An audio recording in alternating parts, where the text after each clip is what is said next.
যদি এমন হয় আমাকে 10 বার হত্যা করা হয়, এরপর আবার 10 বার জীবিত করা হয়, তারপর ইনশাআল্লাহ প্রতিবার মৃত্যুর আগ দিয়ে হলেও বলে যাব গণতন্ত্র হারাম ছিল, হারাম আছে, কিয়ামত পর্যন্ত হারাম থাকবে।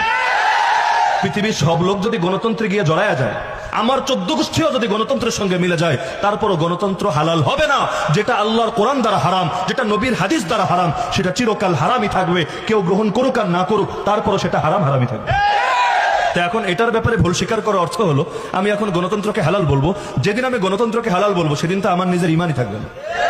আর আল্লাহ না করুক কোনোদিন যদি আমার মুখ থেকে এমন কোনো কথা বের হয়, সবাইকে সাক্ষী রেখে বলে যাচ্ছি, কোনোদিন আল্লাহ না করুক, আল্লাহ না করুক, আল্লাহ না করুক, যদি এই জাতীয় কোনো কথা বের হয় যে আমি কুফরের পক্ষে দালালি করা শুরু করেছি, আমাকে ত্যাগ করবেন, বয়কট করবেন। ইমাম ইবনে তাইমিয়া রাহিমাহুল্লাহ যেমন বলেছিলেন, তোমরা যদি দেখতে পাও আমি কোরআন মাথার উপর নিয়ে মঙ্গোলীয় তাতারি বাহিনীর সঙ্গে মিলে গিয়েছি আর ওদের সঙ্গে ওদেরকে সাহায্য করে আমি মুসলমানদের বিরুদ্ধে যুদ্ধ চালাচ্ছি, তাহলে তোমরা আমার ইসলামের দুশমন মনে করবা, আমাকে তোমাদের তীরের লক্ষ্যবস্তু বানাবা। একই কথা আমিও বলে যাচ্ছি, সাক্ষী রেখে বলে যাচ্ছি, এই সাক্ষীর সবাই আপনারাও থাকবেন, মিডিয়াগুলোও থাকবে। কোনোদিন আল্লাহ না করুন যদি এমন হয় কুফরের পক্ষে, এই কুফরি ইজমগুলোর পক্ষে মুখ দিয়ে কথা বের হয়, আমাকে বয়কট করবেন।